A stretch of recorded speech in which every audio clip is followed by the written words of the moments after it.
Dear students, welcome to biology second year class.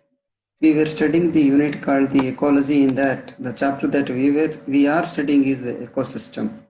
In that, we have studied some of the topics, the definition of the ecosystem, types of ecosystem structure and function, taking into account of pond as an example, four basic components of the functioning of an ecosystem we have studied, decomposition we have studied, and the topic that we are going to study today is the productivity. Little bit information we have studied about this productivity, and as you know, a constant input of solar energy is the basic requirement of any ecosystem to function and sustain. The amount of biomass or organic matter produced per unit area over a time period by plants during photosynthesis is called primary production. It is expressed in terms of weight or energy. The rate of biomass production is called productivity. It is expressed in terms of gram square per year or kilocalorie per meter square per year. It can be divided into gross primary productivity and net primary productivity. Gross primary productivity, it is the rate of production of organic matter during photosynthesis. A considerable amount of GPP means gross primary productivity, is utilized by plants in respiration. Gross primary productivity minus respiration losses is the net primary productivity, NPP. That is, NPP is the available biomass for the consumption to heterotrophs. Heterotrophs here are herbivores and decomposers. NPP is equal to GPP minus R. Secondary productivity, it is the rate of formation of new organic matter by consumers. I repeat once again, secondary productivity, it is the rate of formation of new organic matter by consumers. Primary productivity depends upon the plant species inhabiting a particular area, environmental factor, availability of nutrients, photosynthetic capacity of plants. Therefore, it varies in different types of ecosystem. The annual net primary productivity of the whole biosphere is approximately 170 billion tons. It is the dry weight. About the dry weight we have discussed in the earlier classes. Of the organic matter. Of this, despite occupying about 70% of the surface, the productivity of the ocean is only 55 billion tons. Rest, of course, is on land. This is some of the information about the productivity, and let us see the video of that pertaining to that productivity.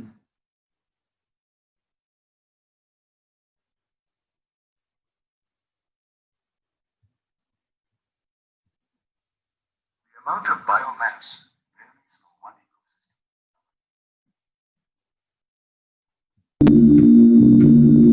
Biomass. The amount of biomass varies from one ecosystem to another.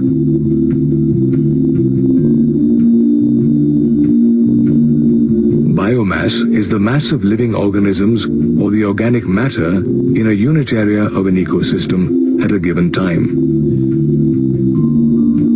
It is expressed in terms of mass per unit area, that is, gram per meter square. If we compare a forest, desert, or tundra ecosystem, we find that the biomass of the forest ecosystem is greater than the other two. This is due to the presence of a large number of primary producers in the forest.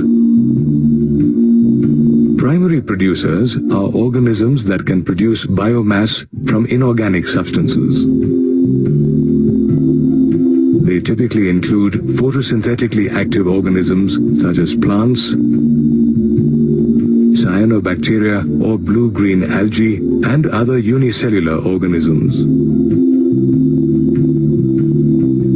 During photosynthesis, plants use chlorophyll to fix inorganic substances such as water and carbon dioxide into organic substances such as glucose in the presence of sunlight, which acts as the main source of energy.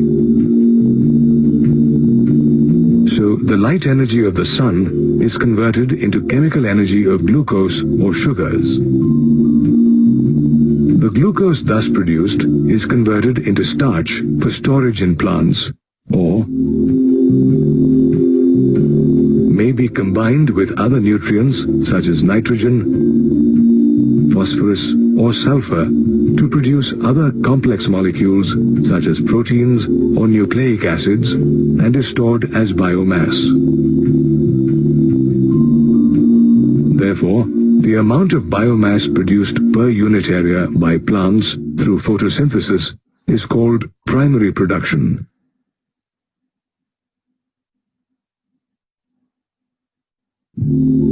Is expressed in terms of weight per unit area. That is, gram per meter square, or energy produced per unit area. That is, kilocalorie per meter square. The rate of primary production is called primary productivity. In other words, primary productivity is the amount of biomass produced per unit area and per unit time by plants during photosynthesis. To compare the productivity of different ecosystems, it is expressed in terms of weight per unit area and time. That is, gram per meter square per year, or energy produced per unit area and time. That is, kilocalories per meter square per year. The primary productivity of an ecosystem is dependent on the plant species inhabiting the area, and several other factors such as the photosynthetic capacity of plants and availability of nutrients. As a result, it varies from one ecosystem to another. Primary productivity can be categorized as gross primary productivity, or GPP, and net primary productivity, or NPP. GPP is the total energy fixed by primary producers as biomass through photosynthetic activity per unit area per unit time. A fraction of this GPP is used by plants during respiration to meet their energy requirements. This is known as respiration losses and is denoted as R. Now, if respiration losses are subtracted from GPP, net primary productivity is obtained, which is the net biomass available for consumption by heterotrophs.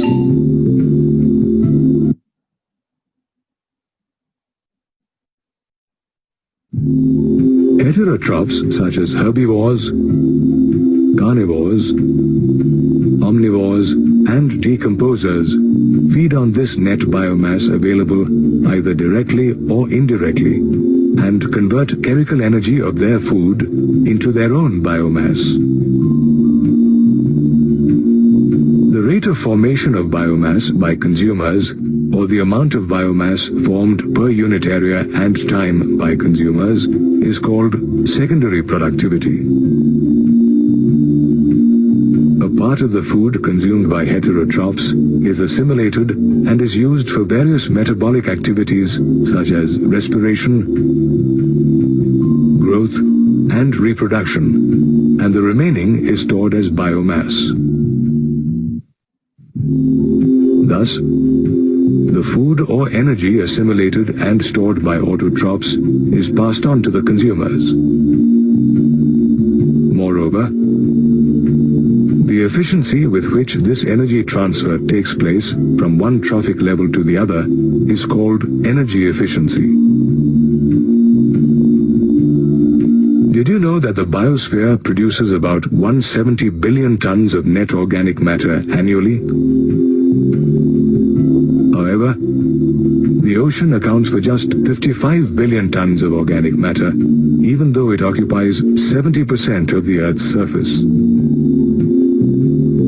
The low NPP of oceans can be attributed to the small number of plant species inhabiting the oceans compared to land. So, the least productive ecosystems are the ones limited by sunlight and water, while the most productive ecosystems are the ones with high temperatures, plenty of water, and nutrients. In this manner, productivity is vital for the production of biomass in any ecosystem.